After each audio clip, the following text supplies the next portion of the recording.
Bem, colegas, de volta aqui para mais uma aula da disciplina de Ciência Econômica e Política da Faculdade de Direito de Franca.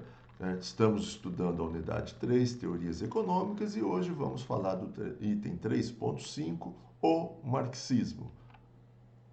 O marxismo. O marxismo é a denominação para a obra teórica de Marx e Engels e seus seguidores, constitui a fundamentação ideológica do moderno comunismo, abrange uma parte filosófica, uma parte sociológica, mudou totalmente o rumo da economia política, principalmente com a sua obra O Capital, que expõe, entre outras coisas, a teoria da mais-valia, considera o modo de produção capitalista um modo de produção transitório, sujeito a crises, que nós já estudamos, inclusive crises econômicas, e que, pelo efeito de seus agravamentos, o agravamento de suas contradições, deverá ceder lugar ao modo de produção socialista. E como que se daria essa mudança? Mediante a prática revolucionária.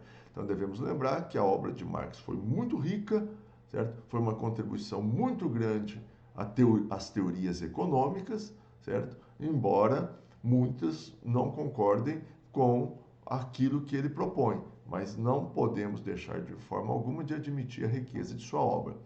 A teoria política marxista considera, certo, a luta de classes o motor da história e que o Estado é sempre um órgão a serviço da classe dominante, cabendo à classe operária lutar pela conquista do Estado e pela implantação da ditadura do proletariado, ou seja, através da prática revolucionária, lutar pela conquista do Estado para implantar, para mudar esse modo de produção, fazer a transição desse modo de produção capitalista para o modo de produção socialista.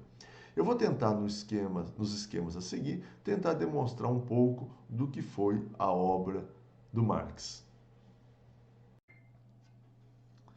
Bem, colegas, vou tentar demonstrar nos esquemas a seguir um pouco da teoria marxista. Eu digo um pouco porque seria muita pretensão em poucos minutos querer demonstrar uma obra tão rica como foi a obra do marxismo. Podemos nem concordar com a sua teoria, mas não devemos de forma alguma deixar de admitir a riqueza de sua obra. Bom, a teoria marxista está exposta na sua grande obra, O Capital, que na realidade ele compila algumas obras que ele fez. O livro 1, O Processo de Acumulação do Capital, que ele escreveu em 1867, o Processo de Circulação do Capital, que ele publicou em 1885, o Processo Global da Produção Capitalista, que ele publicou em 1894, e a Teoria da Mais-Valia, que ele publicou em 1905. Bom, o que faz o Marx durante esse período aqui, praticamente de 1850 a 1910, o período da sua obra? Ele faz uma leitura do modo de produção capitalista. Uma leitura, por sinal, muito rica. Ele faz uma leitura do modo de produção capitalista. E é bom a gente lembrar que o capitalismo daquela época era um capitalismo bem diferente do capitalismo que nós temos hoje. Após essa leitura do modo de produção capitalista, ele aponta algumas contradições. E nós vamos falar para vocês as principais contradições que o Marx aponta, contradições do sistema do modo de produção capitalista. Após ele apontar essas contradições, ele propõe um modo de produção alternativo. Esse modo de produção alternativo que serviu de inspiração para o modo de produção socialista.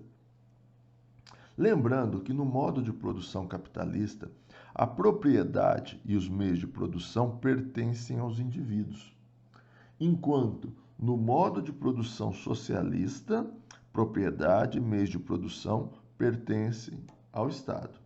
Então ele aponta essas contradições e propõe, certo, um modo de produção alternativo que veio a inspirar o modo de produção socialista. Como que se daria, segundo a visão do Marx, essa mudança, essa transição do modo de produção capitalista para o modo de produção socialista? Bom, Vejamos no esquema seguinte. O Marx falava uma coisa, né, que de certa forma não está errado nisso, que o Estado é sempre um órgão a serviço da classe dominante. Como que se daria, partindo desse pressuposto, o Marx falava o seguinte: a classe operária deve lutar pela conquista do Estado. Como que se daria essa luta? Certo? Essa luta só daria através do quê? Da prática revolucionária. E a partir da conquista do Estado, implantaria a ditadura do proletariado. Então, a transição do modo de produção capitalista para o modo de produção socialista, que era uma transição complicada. Imagine a propriedade dos meios de produção serem socializadas, passarem todo para o Estado. Essa mudança não se daria de forma pacífica e tranquila. Então, a única forma, segundo Marx, era a classe operária, como classe revolucionária de vanguarda, lutar pela conquista do Estado, que estava sempre a serviço da classe dominante, e a partir daí implantar a ditadura do proletariado, certo? E assim passar toda a propriedade dos meios de produção dos capitalistas para o Estado e implantar o modo de produção alternativa, que viria a ser o modo de produção socialista. Bom, voltando ao esquema anterior, vamos falar dessas chamadas contradições que o Marx aponta. Então, as principais contradições, não são todas, as principais contradições econômicas apontadas pelo marxismo. Primeiro, ele falou algo que nós já estudamos em aulas passadas. Falamos que o capitalismo era sujeito a crises cíclicas. Certo? E agora não é necessário a gente estudar novamente as crises cíclicas, porque nós já estudamos lá atrás, vocês já compreenderam ela, Então, o Marx já falava disso também naquela época. Outra coisa que ele falava, e que também, até hoje, ninguém, de uma forma ou de outra, discorda. O capitalismo é sujeito à concentração de renda. É um modo de produção que ele leva à concentração de renda.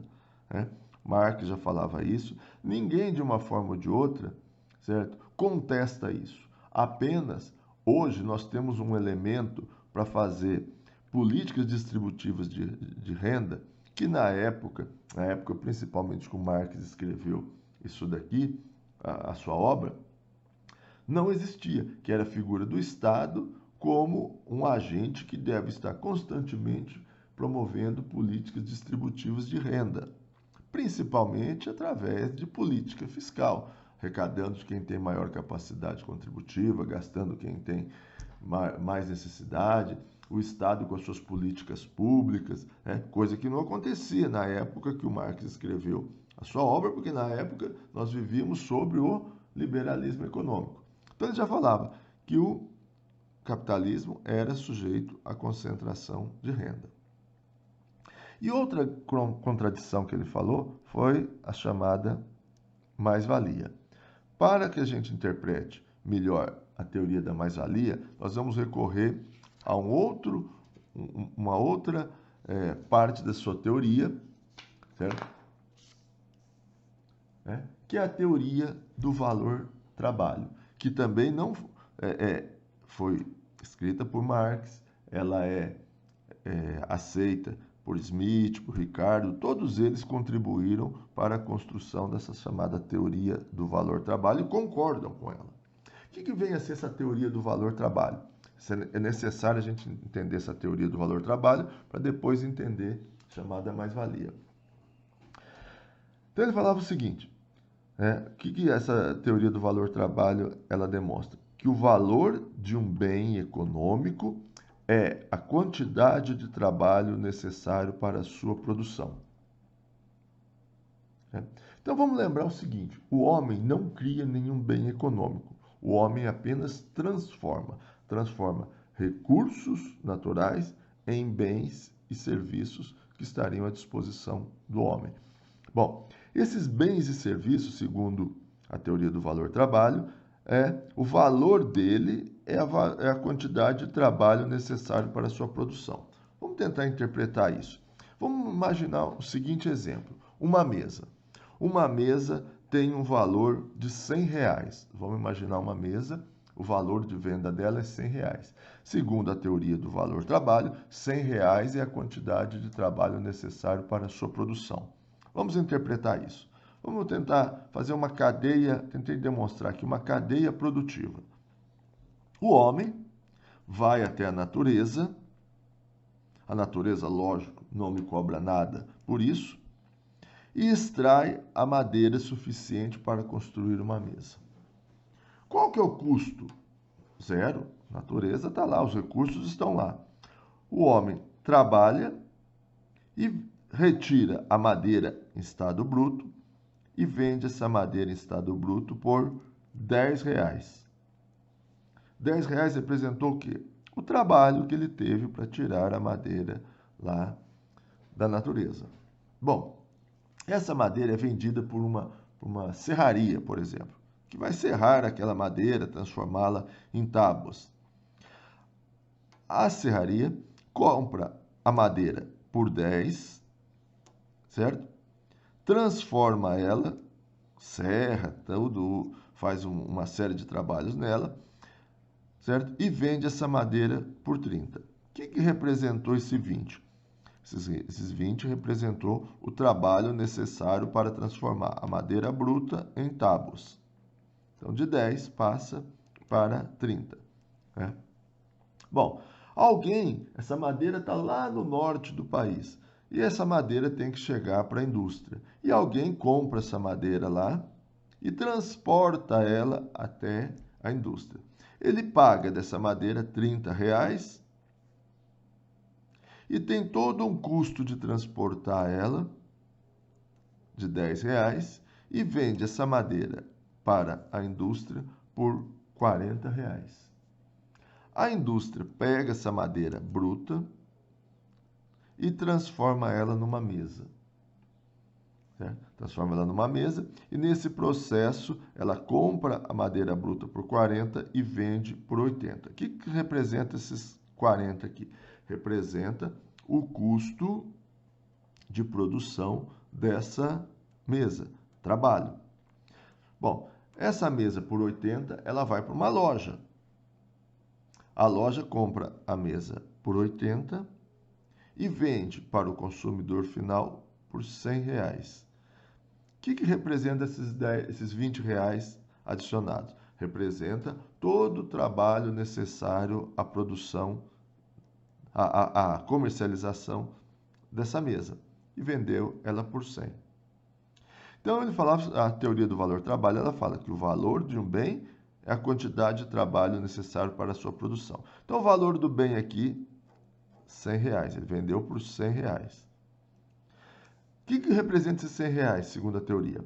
O trabalho lá do homem na natureza, R$10, mais o trabalho do serralheiro, mais o trabalho do transporte, mais o trabalho da produção da mesa, mais o trabalho da comercialização da mesa. Então, 10 mais 20, 30, mais 10, 40, mais 40, 80, mais 20, R$100. Aí vocês vão me perguntar, não, mas não é só isso. Por quê? Vamos imaginar o seguinte, aqui no transporte, esses R$10 não é tudo trabalho. Aqui tem o custo do combustível, tem o custo da manutenção do caminhão, tem o custo do pneu, né? Mas vamos imaginar por outro lado. O combustível veio do quê? Certo? Vamos supor que R$5 aqui é combustível. O combustível custa R$5, por quê? Porque teve uma série de trabalhos necessários realizado ao longo da cadeia produtiva do combustível, para o combustível ser vendido a R$5, certo? E assim sucessivamente. Né? Então, tudo, o pneu, alguém trabalhou para produzir o pneu, então o valor do pneu é trabalho também. Mesma coisa aqui na indústria, tem uma parte que é energia elétrica. Né? A energia elétrica, alguém trabalhou para produzir energia elétrica. Tudo alguém trabalhou para a sua produção.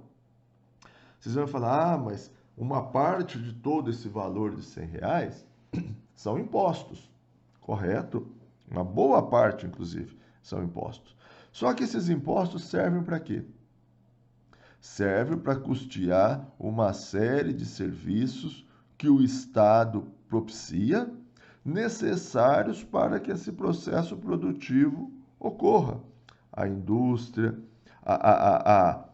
as rodovias, a segurança, a educação, tudo que está envolvido que o Estado gasta com o dinheiro, quer dizer, o Estado vai gastar para comprar trabalhos para que toda essa cadeia produtiva, para que a vida em sociedade seja possível. Então, tudo é trabalho. Tudo é trabalho. Então, essa é a teoria do valor-trabalho, que é aceita por todo mundo, certo? Por todas as correntes de economistas, né? E que o valor de um bem é a quantidade de trabalho necessário para a sua produção. Bom, agora é o seguinte, depois de ter demonstrado essa chamada teoria do valor-trabalho, o Marx, né, ele explica o que vem a ser a mais-valia, que é uma teoria, certo? Que o Marx, pela primeira vez, demonstrou, e que ela diz o seguinte, o valor, no processo produtivo, o homem, certo? Os capitalistas se apropriam de uma parte daquilo que foi produzido pelos trabalhadores. Isso é chamada mais-valia, que está presente no modo de produção capitalista até nos dias de hoje. O que seria mais-valia? Mais-valia é o seguinte, tá vendo o homem aqui? Ele está com uma motosserra, né? R$ 10 representou o trabalho. Mas aqui nesse processo de extrativismo tem uma empresa, um proprietário, certo? Um capitalista, que é dono da propriedade e dos meios de produção, que ele é dono da motosserra, aqui no caso, contrata o trabalhador, né, para cortar a madeira. Ele paga, ele vende essa madeira por R$ 10. Ele recebe, o capitalista recebe esses R$ 10. Como ele é proprietário dos meios de produção, ele contratou o trabalhador, ele dá quanto para o trabalhador? Ele dá 8. E R$ 2 é o custo do trabalho dele, é o lucro, daí que são tirados os lucros do capitalista. Ele é dono da propriedade, dos meios de produção, certo? E ele contratou o trabalhador e pagou 8 para o trabalhador e ficou com 2. O que é esses 2? É desses 2 que ele vai extrair o seu lucro, que é a chamada mais-valia. Ou seja, o trabalho ele vendeu por 10, mas ele não deu os 10 para o trabalhador, ele deu só uma parte. Mesma coisa aqui no estágio seguinte. Alguém é dono da serraria, um capitalista é dono da propriedade dos meios de produção, proprietário da serraria, ele contrata o trabalhador, vende esse trabalho por 20, dá 15 para o trabalhador e fica com 5, porque ele é dono da propriedade e dos meios de produção. É dessa parte que ele não paga ao trabalhador, que é chamada mais-valia. Mesma coisa aqui. Alguém, nessa próxima estágio, alguém é dono da transportadora, da propriedade e dos meios de produção. Ele contrata o caminhoneiro para fazer o frete. Cobra por esse serviço R$ 10. Gasta com o caminhoneiro 4, 5. Outra parte, ele fica com ele, certo? Essa parte que fica com ele é a chamada mais-valia. A mesma coisa aqui no estágio seguinte. Alguém é dono da indústria, um capitalista, ele contrata trabalhadores, paga esses trabalhadores, recebe por o resultado da sua produção 40 e paga aos trabalhadores 30. Fica com uma parte. Essa parte é chamada mais-valia. Mesma coisa no estágio seguinte. Alguém é dono da loja, certo? Compra a mesa por 80, vende essa mesa por 100 e dá 10, 15 para os trabalhadores. E uma parte ele reserva para si. Essa parte que ele reserva para si é a mais-valia. A mais-valia está aí, está presente em todo estágio em toda etapa de produção de qualquer empresa numa sociedade capitalista como a nossa. Bom, o que o Marx falava? Que o valor do bem é a quantidade de trabalho nele necessária. Pois bem, certo? Está aqui demonstrado. E que o trabalho é fornecido pelo trabalhador, né? E, portanto, cabe ao trabalhador ficar com todo este trabalho. Não poderia uma parte dele ser apropriado pelo capitalista. Então, o marxista vê a mais-valia como uma apropriação daquilo que é produzido pelo trabalhador e é apropriado pelo empresário, e é dessa apropriação da chamada mais-valia que ele extrai o seu lucro.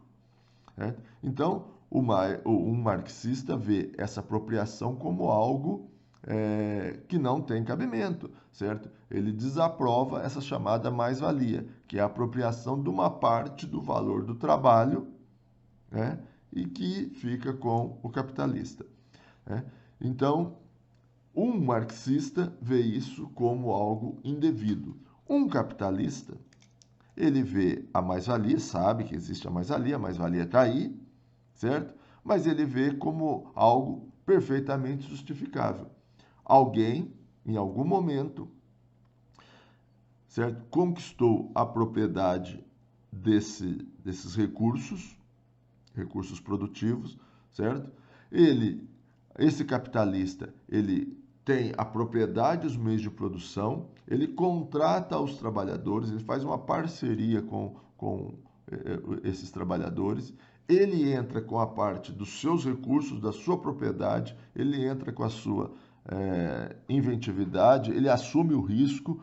Nesse processo produtivo, ele cobra 10, uma parte ele dá ao trabalhador para remunerar o trabalho e uma parte ele fica consigo para remunerar, certo? A sua propriedade, os seus meios de produção, para remunerar a sua inventividade, certo? Então, um capitalista vê a mais-valia como algo perfeitamente justificável, porque ele, de uma forma ou de outra, também participou do processo produtivo. O marxista vê isso como algo injustificável.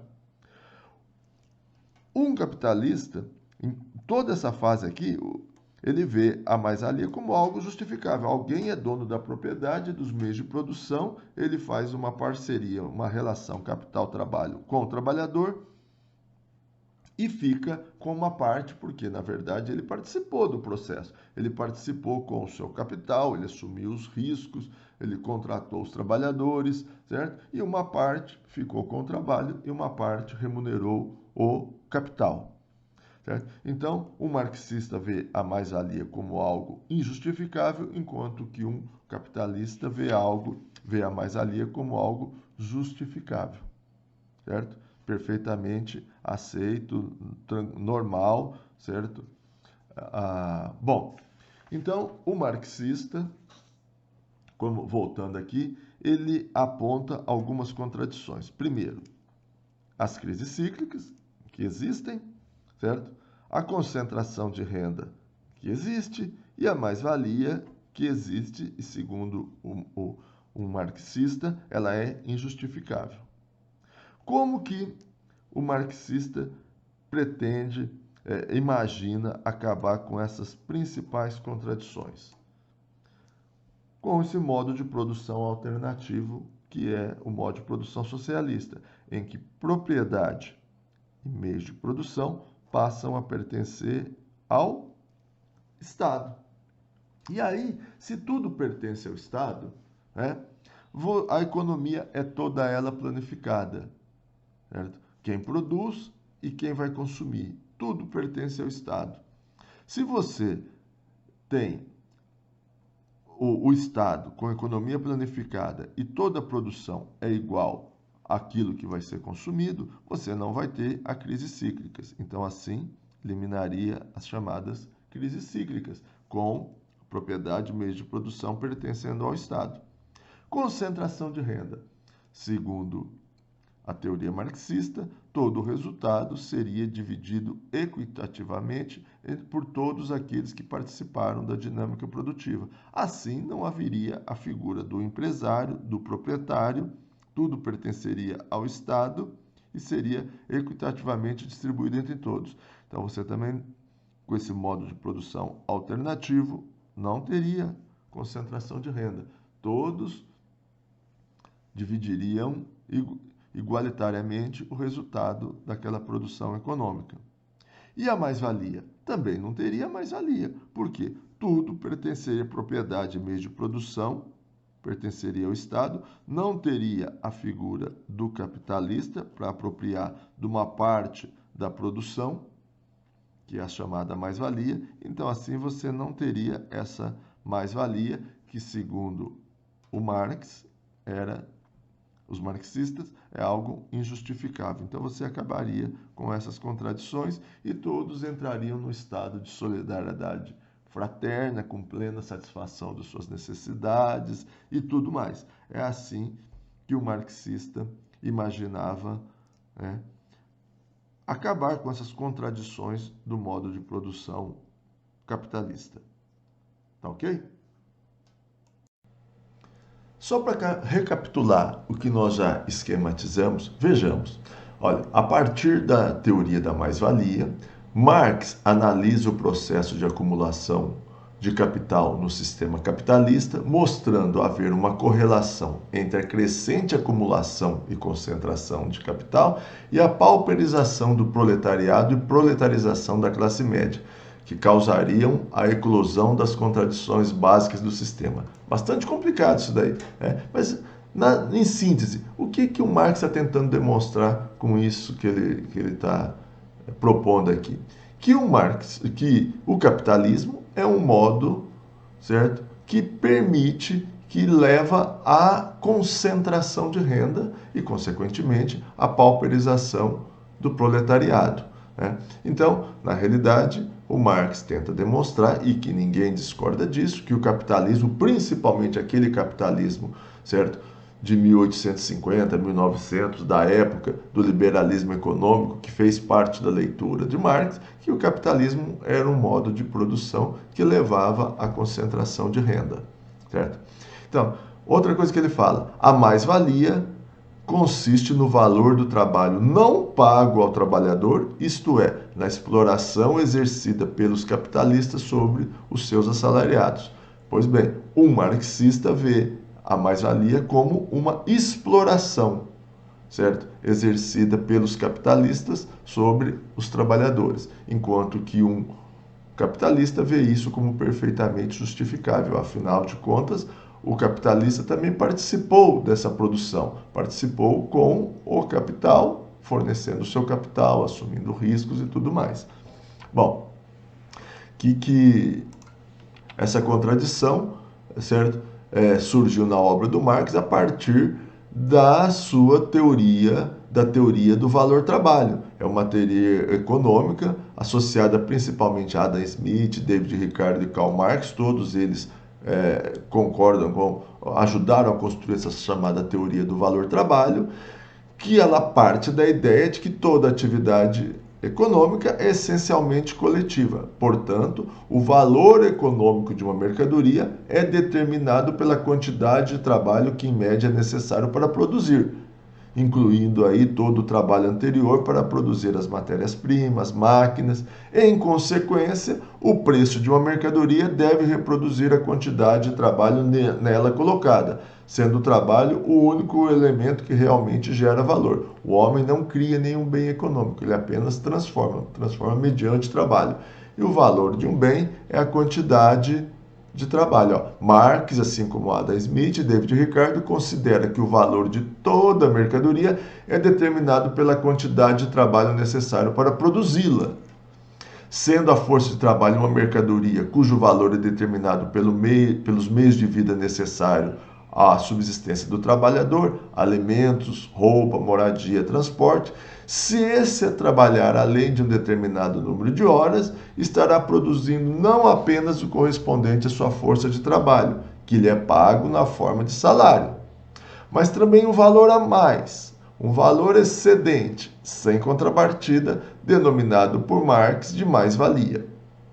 É dessa fonte, a mais-valia, o trabalho não pago, que são tirados os possíveis lucros dos capitalistas, os industriais, os comerciantes, os agricultores, os banqueiros, além da renda da terra, dos juros e tudo mais, certo? E que, para um marxista, isto é injustificável. Aí, ó, Marx, em sua tese da exploração, apresenta sua concepção sobre dois aspectos complementares. Primeiro, o econômico. O trabalho constitui o valor dos produtos, correto? Segundo, o social. O valor do produzido deve pertencer a quem fornece o trabalho, ou seja, ao operário. Segundo o marxista, ora, se o empregador e o capitalista reservam para si uma parte do valor produzido, o operário não recebe o produto integral do seu trabalho ao qual tem direito. Então, segundo o marxista, isso é injustificável. Segundo o capitalista, certo? O empregador e o capitalista participaram e também fazem jus a uma parte daquilo, do resultado final daquela produção. O marxismo exerceu profunda influência sobre o socialismo e indiretamente sobre todas as doutrinas contemporâneas, certo? E aí nós podemos ver que é o seguinte: grandes experiências políticas envolvendo grande parte da população apelaram para o marxismo como fonte de inspiração para se organizarem e se organizarem nesse modo de produção, certo? Que vem a ser um modo de produção socialista, certo? O que é a mais-valia? Voltando a uma definição. Teoria que se manifesta no modo de produção capitalista, então a mais-valia está presente na nossa vida hoje, cotidiano, o tempo todo, sendo aceita a teoria por todas as correntes de economistas, ninguém é contrário à teoria da mais-valia, certo? Definida e combatida por Marx, então Marx definiu e combateu a teoria marxista, pois consiste numa parte do trabalho de cada operário que não lhe é paga, sendo apropriada pelo capitalista na forma de lucro. E aí, Marx acreditava que, pela abolição da propriedade dos meios de produção, né, que passaria a pertencer tudo ao Estado, os homens eliminariam os conflitos de interesse e entrariam no estado de solidariedade fraterna com plena satisfação de suas necessidades materiais, certo? Então essa era o que o Marx acreditava. Bom, muita gente tenta associar ou faz uma confusão entre marxismo e comunismo, vão tentar demonstrar, falar o que é o comunismo.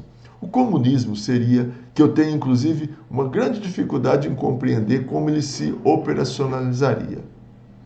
O comunismo seria uma etapa posterior ao socialismo, em que haveria a extinção do Estado, o fim das classes sociais e o autogoverno da coletividade.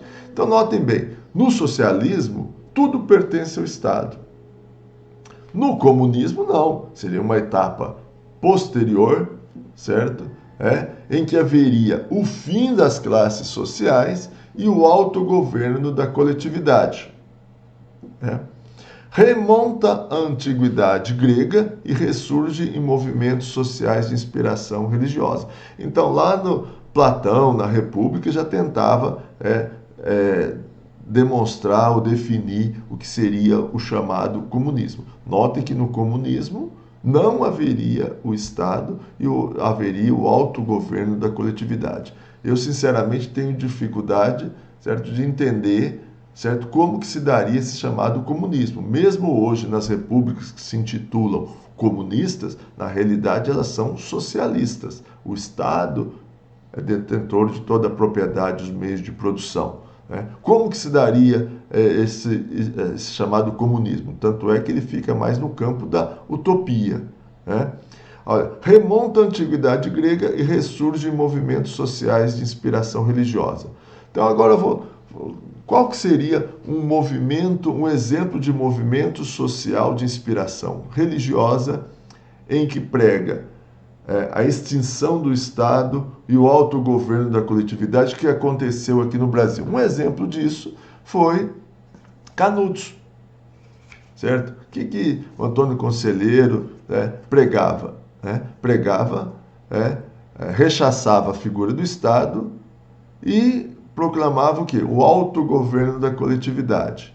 Né? Então, ressurgem vários movimentos, o Canudos foi um exemplo disso, movimento social de inspiração religiosa, certo? Em que pregava o fim do Estado e o autogoverno da coletividade. Certo? Eu não sei como que se daria a operacionalização disso tudo, porque esse autogoverno da coletividade, utopicamente, ele é até bacana, certo? Mas mesmo lá em Canudos, quando tinha algo para resolver, a quem todos recorriam? A uma figura central, que era o Antônio Conselheiro. Então não imagino como que se daria esse autogoverno da coletividade. Então isso seria o que se proclamava do chamado comunismo.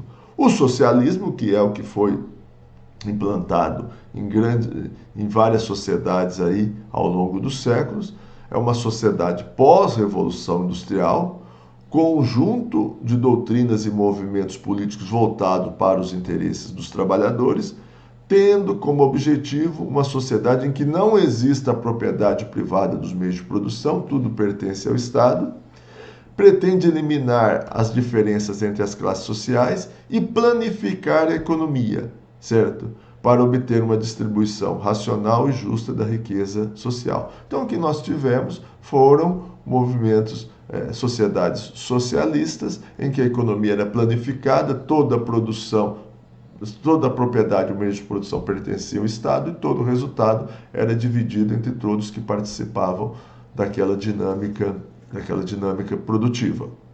Então, o que nós tivemos, certo, foram sociedades socialistas e não comunistas, como o termo pretende, certo? Então, isto é uma ideia que eu tentei passar do que viria a ser o modo de produção socialista baseado na chamada teoria marxista, certo? Isso é um pouco daquilo que a gente tem a passar para vocês a respeito do marxismo. Bom, por hoje é só. Muito obrigado pela atenção e até a nossa próxima videoaula.